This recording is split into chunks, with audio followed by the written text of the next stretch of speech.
Bienvenidas, bienvenidos a esta nueva entrega de esta iniciativa que se llama ADN Fabric. Así que vamos a comenzar. Voy a compartir, que ahora me doy cuenta que no estoy compartiendo. Estaba a punto de empezar a hablar. Ya estoy. Listo. Ahora sí. Déjame mover esto hacia acá. Pues bienvenidas, bienvenidos. Hoy vamos a hablar de ingesta de datos. Es la segunda sesión que le vamos a dedicar a esto. Somos Ana, Diana y Nelson. Llevamos más de 30 años trabajando con tecnologías de programación, sistemas, desarrollando procesos y analizando datos. Trabajamos en iniciativas propias como consultores y formadores en BI. Somos autónomos los tres y los tres hemos sido premiados por Microsoft como MVP en la categoría Data Platform y específicamente en la rama de Microsoft Fabric. Si estás buscando cómo dar tus primeros pasos y luego cómo profundizar en todo este conocimiento, pues estás en la iniciativa adecuada. Nosotros vamos a intentar dar el mayor conocimiento posible y que la iniciativa, que sepas que está creada con esmero y mucho cariño. Los patrocinadores de esta sesión son Dataxby y Ambinet. Y vamos a la agenda. Estos son los temas que vamos a cubrir hoy. Recuerda, estamos de nuevo con tratando la ingesta y vamos a ver estos temas y a lo largo de la iniciativa vamos a seguirlos desarrollando. Así que vamos a empezar a hablar ya de los accesos directos y voy yo con ello. Fíjate, como concepto, ¿qué son? Son objetos de OneLake que apuntan a elementos de OneLake o incluso a elementos de fuera de OneLake. Es decir, puede ser a una ubicación interna o externa. Y entonces tenemos que el objeto ese al que apunta se conoce como la ruta de acceso de destino. Y en el lugar donde aparece este indicador, que es, lo vas a ver ahora en la demo, que es el indicador de acceso directo, entonces en estos objetos es la ruta del acceso directo.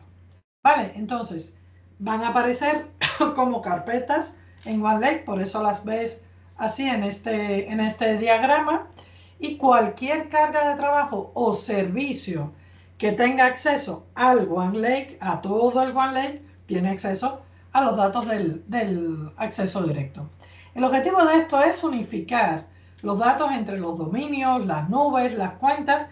Fíjate que accede a elementos externos, ya que conecta directamente a orígenes como Azure, Amazon Web Service, OneLake, a través de un espacio de nombres unificado. ¿Cómo se comporta esto? Pues los accesos directos se comportan como vínculos simbólicos. Son un objeto que al final son independientes del destino. Es decir, si tú borras el acceso directo, al destino no le pasa nada. Sigue estando. Sin embargo, si cambias propiedades en el destino, después de haber hecho el acceso directo, es posible que sí se te rompa. Sí que hay una dependencia del acceso ahí. Los tenemos en el Lakehouse, en el lago de datos, y además los tenemos en las bases de datos KQL. Y entonces vamos a ver. En el caso del Lakehouse, la estructura que tenemos es una estructura de carpetas. Y entonces nosotros podemos acceder, crear un acceso directo a través de la carpeta, ya sea la carpeta de tablas, la carpeta de archivos. En tablas, lo que tenemos es que en esa carpeta se almacena la parte administrada. Quiere decir que ahí tendremos conjuntos de datos estructurados. Entonces, a nivel de tabla, el requisito es que la tabla sea delta o iceberg. Es decir, en el OneLake como tal, la tabla siempre va a ser delta. Lo que pasa es que lo que necesitamos es que la tabla de origen esa a la que se está conectando sea delta o iceberg. Y teniendo en cuenta que si fuese iceberg, hay un problema y es que la estructura de metadatos en ese formato no es exactamente la misma que en Delta. Por tanto, ocurre el proceso este que está pintado aquí, es decir, la virtualización de metadata. Y eso lo que trae es como una conversión, como que se establece la correspondencia que tenemos entre el esquema que hay en la tabla iceberg y el esquema que queda definido en la tabla delta. Por eso ves este dibujo. Y luego tenemos en el caso de la base de datos KQL. Cuando tú creas un acceso directo en la base de datos KQL, lo vamos a ver ahora, esto aparece perdón, en la carpeta accesos directos. Se crea una carpeta y ahí se van a almacenar los accesos directos a la base de datos. Entonces, la base de datos trata esos accesos como si fueran tablas externas y para consultar el acceso directo hay una función que es external table, porque claro, las trata como tablas externas. Y hay un elemento adicional que está representado en este diagrama y es que al crear un acceso directo hacia la base de datos KQL, le puedes definir a cada tabla, el acceso directo por tabla, ¿no? Le defines en la tabla si tú quieres aplicar la aceleración, y esto es como en un mando, cuando tienes los dos botoncitos, es que vas en marcha rápida, ¿no? Acelerado. Y lo que pasa es que esto únicamente lo puedes aprovechar si la tabla de origen es delta. Tú puedes crear un acceso directo a una tabla KQL a partir de un archivo tipo Parquet. Perfecto, pero no puedes aplicarle la aceleración. Entonces, bueno, vamos a ver una demo que tengo por aquí preparada. Entonces, fíjate, nosotros tenemos, estamos en el entorno Fabric, tenemos un Lakehouse. Fíjate que estamos utilizando la convención de nombre de la que hemos venido hablando. Dentro de este Lakehouse, yo tengo aquí los accesos directos. Es decir, tanto en la carpeta tablas como en la carpeta, ya están preparados para no perder tiempo, pero fíjate, en la carpeta tablas puedo crear el acceso directo, en la carpeta archivos también en files puedo crear el acceso directo, pero fíjate que en files sí que puedo crear también accesos directos. Quiere decir, en tablas solo en el nivel superior. Y luego no puedo, si tuviera subcarpetas aquí o una estructura de directorios, no podría. Sin embargo, en archivos sí. Vale, y luego, ¿qué es lo que va a ocurrir? Cuando tú creas un acceso directo, le das aquí a crear un nuevo acceso directo y ves, tienes el tipo de origen al que te vas a conectar. Es decir, si vas a conectarte al OneLake, quiere decir que tienes un Lakehouse que contenga esta información y te accedes a él. O si no, te vas a los orígenes externos de Amazon, por ejemplo, o del Azure Data Lake Storage. Si te fijas, aquí nosotros tenemos, cierro, que esto ya está preparado. Por ejemplo, esta es la conexión que se hizo con un Azure Data Lake Storage.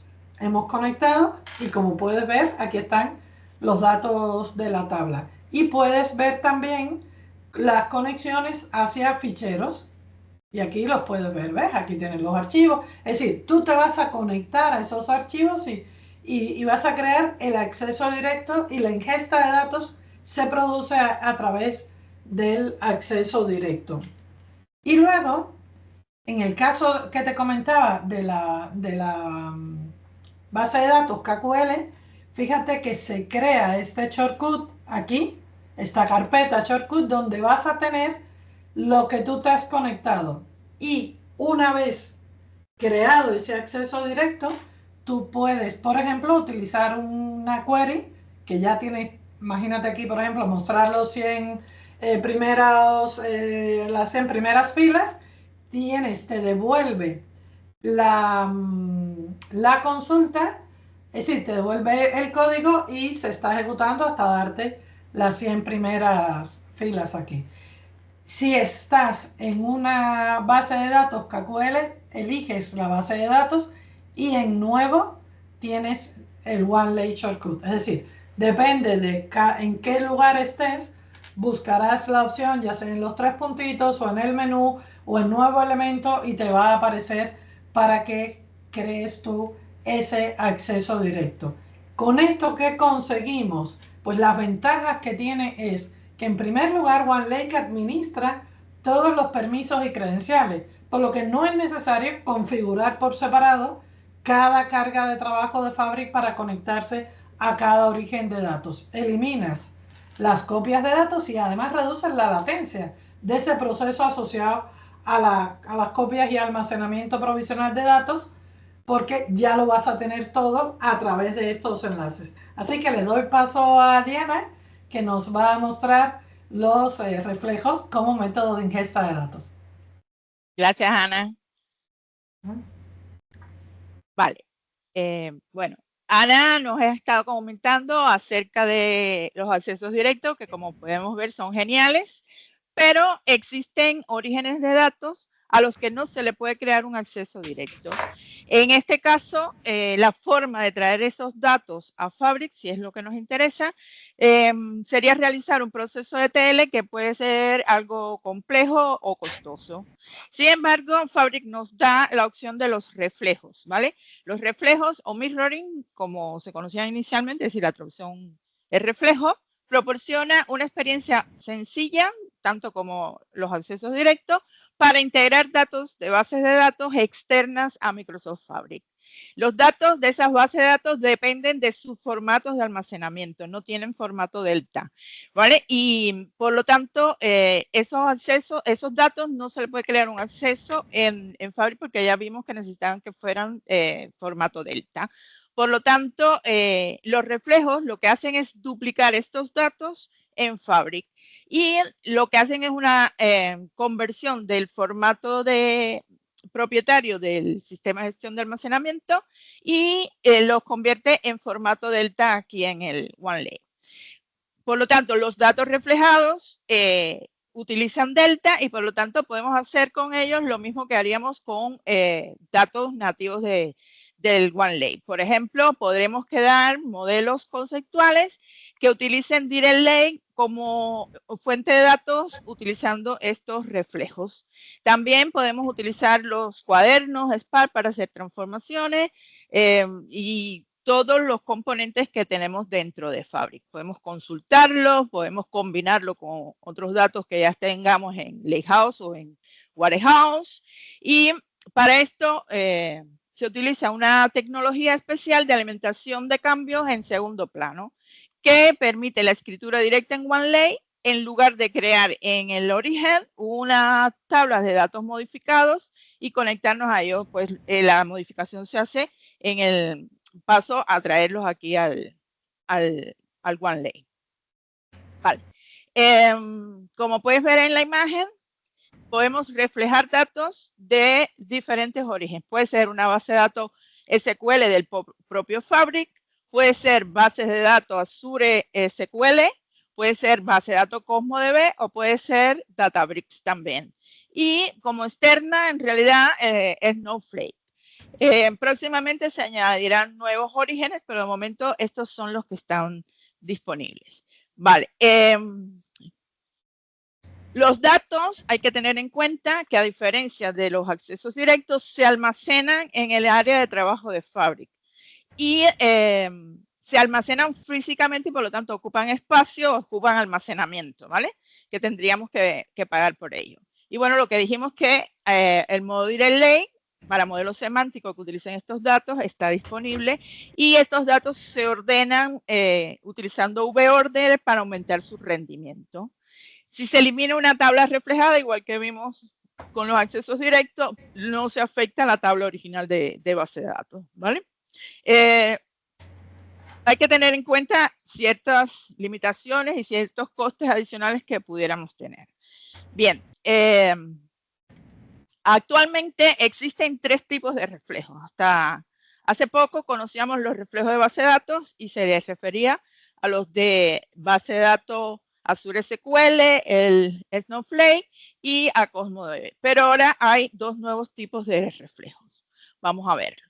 Primer reflejo de base de datos, que eran los originales, se crean los elementos, una tabla delta con la copia de los datos, un punto de conexión SQL para consultar esos datos y un modelo semántico por defecto que pudiéramos utilizar.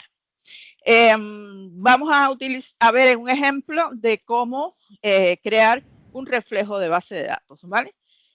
El siguiente tipo de reflejo, que es reflejo de metadatos, de momento es específico para Databricks, y lo que ocurre aquí es que no es una duplicación de los datos en el origen, sino que se copia la metadata de esos datos, los esquemas, la estructura de las tablas, etcétera. Pero los datos permanecen en el origen y se accede a ellos a través de accesos directos. Es decir, se copia la metadata a Fabric y se accede con acceso directo a esos datos. Aquí también habrá un punto de conexión y un modelo semántico por defecto. Para leer los datos registrados en el Unique Catálogo, no hay movimientos de datos, simplemente de la metadata. Vuelvo y lo repito que es muy importante. Y el tercer acceso, reflejo que podemos crear, se llama reflejo abierto, está en versión preliminar y que es lo que hace es crear una base de datos reflejada donde nosotros a partir de aplicaciones podemos insertar datos. Para ello necesitamos que esos datos estén en formato Parquet y además crear un fichero JSON con la estructura de esas tablas. Esto iría a dar a un área de landing de esa base de datos y primero crearíamos la estructura con el fichero JSON y luego desde la aplicación enviaríamos los datos. Vamos entonces a ver una demo de crear una base de datos Azure SQL reflejada. En este caso he grabado un video porque el tiempo que demora es aproximadamente de media hora y para hacerlo mucho más rápido pues y poderlo ver el proceso completo, pues he creado este pequeñito video que dura 2 minutos. Bien. Vamos a ejecutar. Lo primero sería ir a nuestra área de trabajo, crear un nuevo elemento, filtraría por reflejo y aquí tenemos los reflejos disponibles. Escogemos el base de datos de SQL Azure y especificamos las credenciales, como mismo haríamos para una base de datos. El servidor, base de datos, el nombre de la conexión si no existe, o si ya existe seleccionamos, y el usuario y la contraseña con el que nos vamos a conectar dependiendo del tipo de autenticación que hemos seleccionado. ¿Vale? Una vez que se han introducido los datos en el nuevo origen, nos vamos a conectar a él y tendremos que seleccionar qué elementos queremos. Podríamos traer toda la base de datos, incluyendo si se crean tablas nuevas o elegir qué es lo que queremos. Es decir, no tiene que ser un todo o nada. Aquí en este momento se vean que se están cargando todas las tablas. Se demora el proceso un poquito. Hemos recortado bastante aquí. Y podemos ver que hay limitaciones, que no todos los datos podemos traer.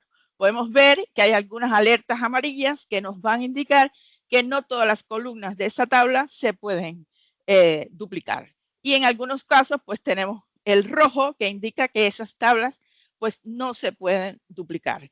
Las columnas que no se puedan duplicar no se traerán, pero el resto de elementos de la tabla sí. En el caso de las tablas, no podremos traer esas tablas que no se pueden duplicar. Proporciona aquí detalles de esas tablas. Podemos ver ahí sus columnas. ¿Qué limitaciones en cuanto a las columnas podemos tener? Pues que tengan nombres con espacio, un tipo de dato que no sea soportado, ¿vale? Y me queda otra opción, déjenme buscar. Ajá. Espacio en los nombres de las columnas, tipo de dato no soportado o que no tenga llave primaria, ¿vale? Aquí entonces sería el proceso de crear el reflejo. Y aquí está el reflejo y está iniciándose en este punto. Una vez que se ejecuta la primera vez que se carga los datos, pues ya podemos consultar esos datos. Vamos entonces a ver el segundo video, donde vamos a consultar los datos. Bien, vean que ya ha pasado de iniciado a en ejecución y vean que se han cargado datos. Tenemos 849 filas de la tabla de clientes y 542 de la tabla de líneas. En este caso, podemos ir al punto de conexión SQL y hacer una consulta sobre los datos. Vamos a ejecutar el video. Vean aquí, vamos a hacer contar los elementos de la fila de clientes, nos da 847. Podríamos hacer otro tipo de consulta y nos vamos a ir ahora a conectarnos a esa base de datos desde un cliente, en este caso el Management Studio SQL. Vamos a crear una consulta para hacer la cuenta efectiva de los datos que tiene esa tabla, clientes. Vamos a ver que coinciden con lo que nos dio en la vista y seguidamente lo que vamos a hacer es una inserción. Cuando insertamos datos aquí en el SQL, volvemos a ejecutar, vamos a ver que ha aumentado el número de filas en una. Podemos ver la fila insertada, está aquí al final. Y si nos vamos ahora al reflejo, al punto de conexión SQL donde estábamos y ejecutamos la nueva consulta, podemos ver que automáticamente ya aparece el nuevo elemento. Si están de 847 pasamos a 848. Y si hacemos un cell más específico para buscar el elemento, podemos ver aquí que aparece la fila insertada. Es decir, aquí podemos realizar inserciones, actualizaciones, eliminaciones en la base de datos original y esos datos se van a reflejar casi en tiempo real. ¿Vale? Entonces, esto era todo lo que quería compartir con ustedes de reflejos. Viene Nelson a hablarnos del último tema de hoy, que son los cuadernos de Spark. Muy bien. Muchas gracias. Bueno, hasta ahora Ana y Diana han hablado de dos características que nos permiten traer datos sin hacer ningún esfuerzo. Bueno, yo me voy a ir al otro extremo.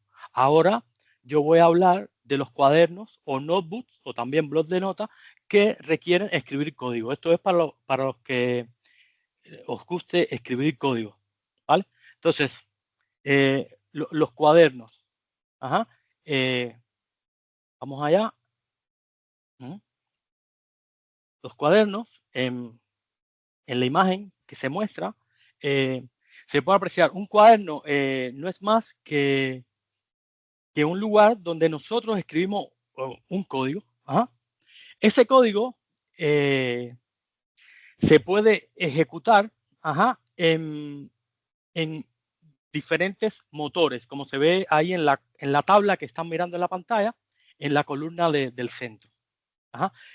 Aclaro una cosa, hoy estamos hablando de ingesta, pero con los cuadernos podemos hacer muchas cosas. Podemos explorar datos, transformarlos y muchas cosas más. Ajá. Entonces, como decía, el código de un cuaderno se ejecuta en un motor determinado.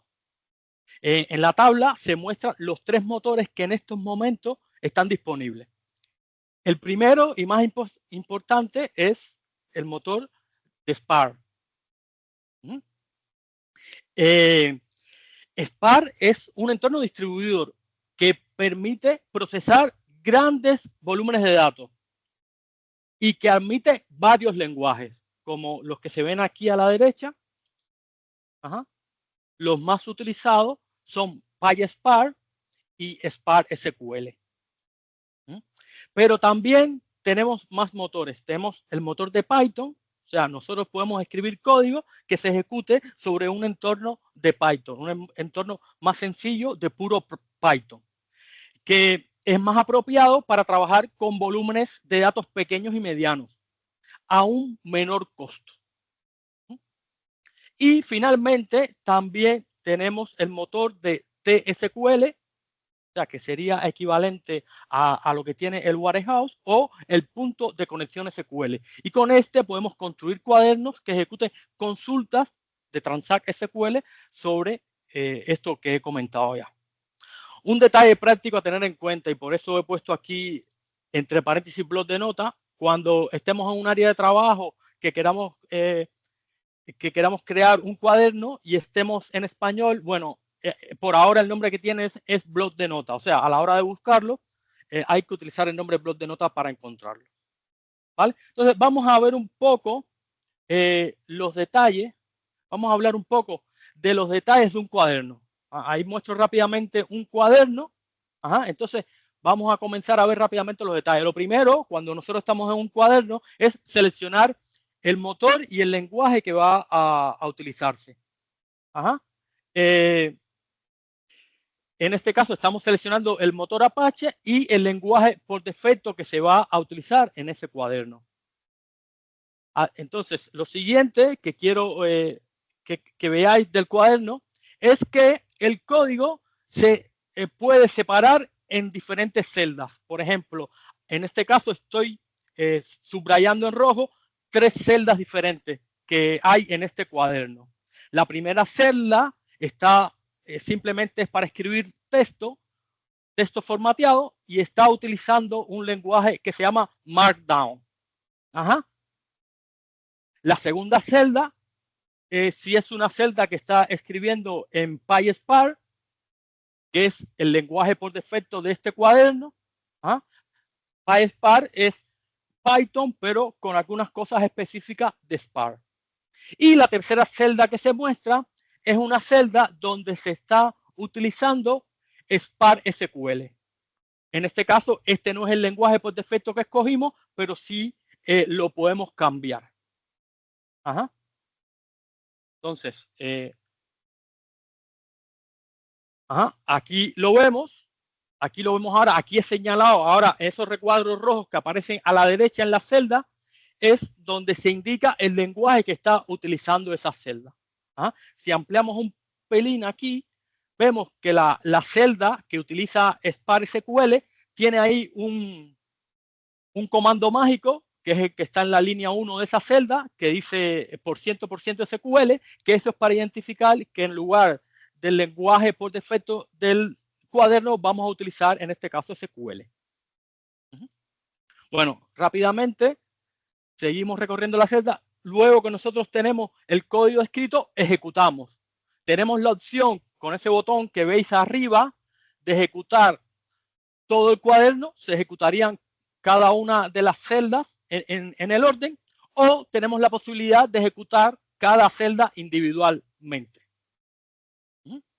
Entonces, luego que se ejecutan las celdas, nosotros podemos ver el resultado de la ejecución. El resultado de la ejecución de cada celda aparecerá debajo, como la podéis ver ahí. Vemos que en la primera celda es un texto formateado, en la segunda celda es el resultado de una instrucción de Python, y en la tercera celda incluso tenemos una tabla porque nos está mostrando, bueno, en este caso es como si hubiéramos hecho una consulta CL y está mostrando una tabla. ¿Vale? Bien, entonces esto es de manera muy general, pero nosotros aquí hoy estamos hablando de ingesta de datos. Por tanto, yo he preparado ya en un área de trabajo 2 ejemplos que hacen ingesta de datos utilizando cuadernos. Entonces, en el primer ejemplo, lo que vamos a ver es ingestar datos desde una base de datos Azure SQL. O sea, tengo mi base de datos de Azure SQL y voy a ingestar los datos hacia un lakehouse, hacia una tabla de ese lakehouse, utilizando un cuaderno. Y en el segundo ejemplo, vamos a ingestar datos desde una API REST, una API REST muy sencilla, que ahora voy a mostrar. Utilizando un cuaderno, entonces vamos a ingestar datos también hacia un lakehouse, pero en este caso lo vamos a hacer hacia la parte de archivos. Y en específico vamos a hacerlo hacia archivos de formato JSON, porque en esos datos es como están en la API. ¿Vale? Entonces yo voy a cambiar rápidamente, me voy a cambiar rápidamente a Fabric para mostrar lo que tengo preparado. O sea, aquí ya yo tengo mi área de trabajo, como decía, con el lakehouse o un lago de datos y los 2 cuadernos. Entonces, aquí estoy en el primer cuaderno que hablaba, que repito, va a traer datos desde Azure SQL. Bueno, antes de yo poder trabajar con el lago de datos o con el lakehouse en un cuaderno, tengo que hacer algo muy importante, que es relacionar, conectar ese lago de datos con el cuaderno. Y eso se hace en este bloque aquí a la izquierda. Aquí donde ven orígenes de datos, se conecta. Ya yo lo he conectado. Aquí está lakehouse, aquí se ve el cuaderno donde yo voy a depositar los datos. ¿Vale? Bueno, eso es lo primero que tengo que hacer. Ajá. Este cuaderno estoy utilizando PySpark. Estoy utilizando Spark y estoy utilizando el lenguaje Python dentro de Spark. Y bueno, aquí he puesto en esta primera celda de texto lo que voy a hacer. Que es buena práctica, un poco documentar. Ajá. Entonces, eso, me conectaré primero a Azure y cargaré los datos en un data frame. Un data frame es una estructura importantísima cuando uno trabaja con Python, cuando uno trabaja con Spark. En el caso de Spark, es una estructura que son una especie de tabla con muchas características. En el caso de Spark, además, están distribuidas para cargar un gran volumen de datos. ¿Vale? Luego, se creará la tabla en el lakehouse si no existe, con los datos que se han descargado, que se sobrescriben los datos y luego al final leeré los datos de la tabla. Bueno, aquí ven el código, tampoco es para ver todo el código, pero primero veamos, es así sencillo. En realidad son esas dos celdas que ven ahí. La primera celda tiene una serie de parámetros, es una celda de parámetros. Por cierto, aquí entre los parámetros yo estoy poniendo información que no debe estar expuesta de esta manera. Esto es un ejemplo, no me importa que eso se vea, pero lo alerto. En un proyecto real, como dice en la línea 2, utilizar Azure Key Vault. Buscar cómo utilizarlo, si no más adelante en algún momento hablaremos de esto, para cuando queramos guardar cosas secretas, es mejor utilizar Azure Key Vault. Entonces, bueno, esta celda es de parámetros. Aquí yo la estoy utilizando para definir ciertas variables del origen y del destino. Y luego aquí abajo es donde se hace como tal el trabajo de traernos los datos. Miren qué sencillo. Ahí se crea una cadena de conexión. Aquí estamos utilizando un driver que se llama JDBC, que es parecido al ODBC que conocemos los que trabajamos con Power BI, por ejemplo. Aquí es JDBC, la J es de Java, ¿vale? Pero bueno, es una cadena de conexión y el comando que está en la línea 2 es el que hace la conexión a la base de datos y guarda en una estructura, en este data frame, los datos que se traen de la tabla. Y luego en la línea 15 es donde se copian esos datos desde este data frame, desde esta estructura que está en memoria, hacia la tabla delta. Fijaos que ahí en el formato dice format delta, el mode override indica que los datos se van a sobreescribir. En este caso estamos haciendo lo más fácil, que es sobreescribir los datos. Y el save as table es, si no existe la tabla se crea, si existe se sobreescribe. Y finalmente al final, en la última celda, ese comando es simplemente para listar lo que ya está almacenado en la tabla. Dice spark.table, bueno, ahí está listándola y ahí podemos ver el resultado, que bueno, vemos el contenido de la tabla.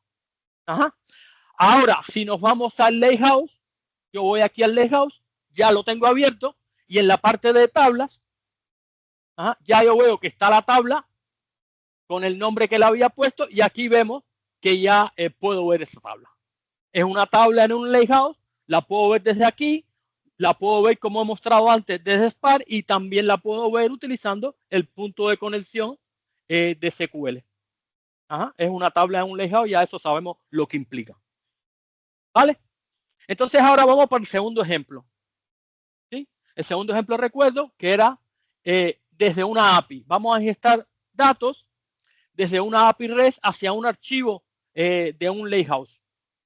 Si antes fue una tabla, ahora es hacia un archivo. ¿Vale? Bueno, la API REST es muy sencilla, es una API muy sencilla. De hecho, simplemente con ponerle el URL y ponerle una API key, ya él me devuelve un JSON con las tasas de cambio de todas las monedas contra el euro. Es un JSON muy sencillo. Que eso. Entonces, nosotros lo que vamos a hacer es eso mismo que recibimos como JSON, lo vamos a guardar en un archivo, en una carpeta. Para ello ya creamos una carpeta en el Lighthouse. En el Lighthouse que tenemos ya creamos una carpeta. Y además en este cuaderno también vinimos aquí a la parte izquierda y conectamos el Lighthouse con este cuaderno. Entonces, bueno, aquí de nuevo tenemos una celda de parámetros donde también he puesto los parámetros, incluida la key esta que es necesaria para conectarnos a la API. De nuevo la alerta, ¿no? Esto es una demo, esa información no es privada en este momento, pero en un proyecto real utilizar Azure Key Vault, ¿vale? Bueno, y entonces luego viene el código. Aquí el código, la base del código este es que he utilizado, bueno, ahí ve las primeras líneas que dicen import, from import, es cargando librerías de Python, ¿vale? Entonces, una librería muy importante para conectarse con API en Python es request, la tercera línea. Es una librería que nos facilita mucho conectando con APIs y también con sitios web, ¿vale? Y la otra librería importante que estamos utilizando es una librería propia de Fabric, una librería en Python propia de Fabric que se llama Notebook Utils, es la que veis en la línea 4. Con esta, en este caso, vamos a crear el fichero. Pero esta librería Notebook Utils es muy útil para hacer muchas cosas en los cuadernos aquí en Fabric, ¿vale? Bueno, entonces el código es muy simple. Primero, creamos el URL para acceder a la API, que es lo que veis en la línea 7. También creamos la ruta para acceder al archivo, para crear el archivo. En la ruta del archivo estamos utilizando una función, esa que dice UUID, para que el archivo siempre tenga un nombre único. Eso es un identificador global que nos garantiza que el nombre del archivo es único, aunque lo descarguemos varias veces lo mismo. Entonces, la llamada a la API se hace en la línea 13. Fijaos, es muy sencilla, request get, y ponemos el URL, ¿vale? Porque esto es utilizando el protocolo HTTP, estamos utilizando el verbo get del HTTP.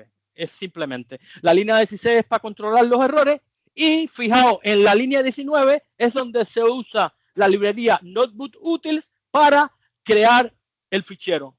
Así de sencillo. Se toma lo que devolvió la API, está guardado en memoria en esa variable, o sea, el fichero que estaba guardado en la variable rtest, y se pone la ruta al fichero, que es el primer parámetro. Así de sencillo se hace eso, ¿vale? Entonces, bueno, esto yo también lo ejecuté. Aquí no se ve el resultado, pero sí se ve si ampliamos, que abajo dice el comando se ejecutó en 2 segundos y 559 milisegundos, etcétera, etcétera, tal día. Entonces, si vamos de nuevo al Lighthouse, ahora abrimos aquí en la parte de files, en la parte de archivos, lo abrimos, tenemos la carpeta esta divisas, que es la carpeta que creé antes, y en esta carpeta de divisas podemos ver que tenemos aquí varios archivos que ya hemos descargado. Estos son los archivos que hemos descargado, aquí podemos verlo. Eso es exactamente lo que devuelve la API, ¿vale? Bueno, con esto termino los dos demos de lo que era lo que quería hacer. Entonces, bueno, ya con esto estamos concluyendo lo que teníamos para el día de hoy, ¿vale? Bueno, hemos visto 3 cosas. Hemos visto, Ana primero nos mostró los accesos directos, que es para una forma maravillosa que hay en OneLake para no copiar los datos.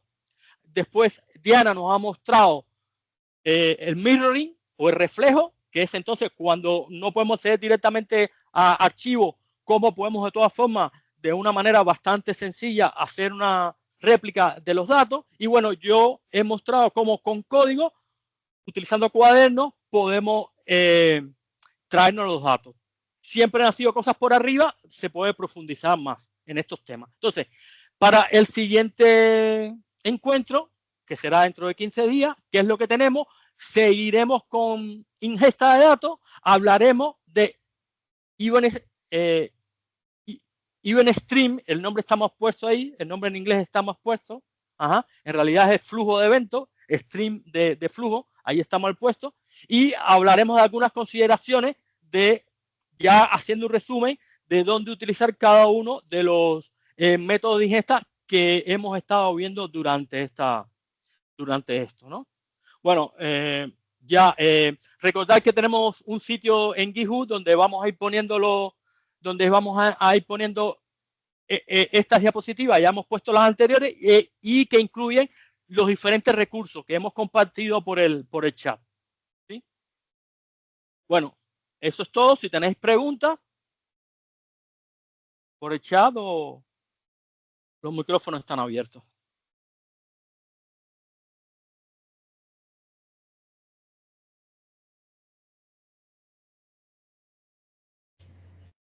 Bueno, a ver, ¿qué tal? Dice Mónica que le ha gustado lo de los cuadernos porque es muy friki. Sí, sí. Ya te vamos conociendo, Claro. Mónica. Ya te vamos conociendo. Qué bueno que ha resultado interesante. La verdad es que yo creo que Fabric está aportando una cantidad de métodos distintos que ya vimos la sesión pasada, otros métodos también de acceso a ingesta de los datos al Lakehouse, y yo creo que con la combinación de todos, no sé, buscando lo mejor de cada mundo en cada escenario, eso nos puede venir súper bien. Sí, de momento no hay preguntas. A ver, que hay varias gente escribiendo. Oye, estamos encantados de que vengáis. Un saludo a todo el grupo de Barcelona que está en las Power Birras. Ahí Sí. la sesión. Si nos están viendo las Power Birras, muchos saludos. Sí, guárdenos una cervecita para cuando podamos ir. Vale, a ver, me voy de cabeza a revisar los vídeos anteriores. ¡Ah, qué guay, Nacho! ¡Qué guay! Sí, están en el canal de YouTube, ya tenemos 4 de las sesiones anteriores. Y bueno, pues nada, bienvenido, qué bueno que te has sumado, a ver si te aporta. Qué guay. Sí, sí. Bueno, pues oye, yo creo, si nadie tiene... Oh, mira, hay una mano levantada, Oliver. Cuéntanos, Oliver. ¿O fue por...? Puede ser que haya sido para poner... No. ¿Me Eso. escuchan? Sí, perfecto. Sí, Oliver. Claro, hablar con el micrófono silenciado está un poco difícil. Oye, me gustó bastante esto del tema del reflejo. Entré un poquitico tarde porque estaba comprando un medicamento. Creo que este tema de poder reflejar los datos y como se demostró aquí, que prácticamente en tiempo real lo tienes actualizado, oye, me parece que el tiempo que se ahorra en temas de carga y actualización de datos debe ser, cuando son muchos datos, debe ser impresionante. Y bueno, y agradecer a Nelson, a Diana, a Ana María, la invitación. Cómo lamento no haber estado en las pasadas sesiones. Vengo saliendo de una capacitación de Fabri y creo que en esta media hora aprendí más que en las 20 horas que duraba el otro curso. Lo juro, lo digo en serio. Muchas gracias por la invitación. No, gracias, Pero Oliver, que están grabados, que muchas están gracias, Oliver, por... grabados. No te los pierdas, que están grabados. Ok, perfecto. Sí, Allá me voy a apuntar en el canal de YouTube. sí, mira, te lo recuerdo que aquí lo Gracias. tenemos. Los tengo Ahí lo aquí tenemos. abiertos. ¿De dónde viene Oliver? ¿Por dónde no? De Venezuela, pero vivo en Ah, España, en Tenerife. Anda, Ay, qué bien. En LinkedIn sí, yo creo que te Claro, tengo. claro, Sí, ¿verdad? Sí. Claro. Ya. Es que ya. Ustedes son los rockstar de la comunidad. Yo soy aquí un admirador. No, ya. ya por el nombre me suena. Encantado, ¿eh? Ok, igual. ¿Y tú, Nelson, de dónde? De Cuba. De Cuba. Estamos los tres. Los tres. Sí. ¿Tú también, Ana María? Mentira. ¿En serio? Pero no tienes el acento. Aquí se habla mucho como los cubanos. Bueno, en Canarias. Sí. En Gran Canaria se habla como los cubanos y aquí en Tenerife como los venezolanos. Bueno, qué bueno. Qué bien, gracias. Me alegro mucho por la invitación. A ustedes por la invitación. Óyeme, si no hay preguntas, cerramos y ahorramos el tiempo de todo el mundo. Muchísimas gracias por venir. Nos vemos en 2 semanas. Vale. Adiós, gracias. Chao. Hasta luego. Chao. Chao, gracias.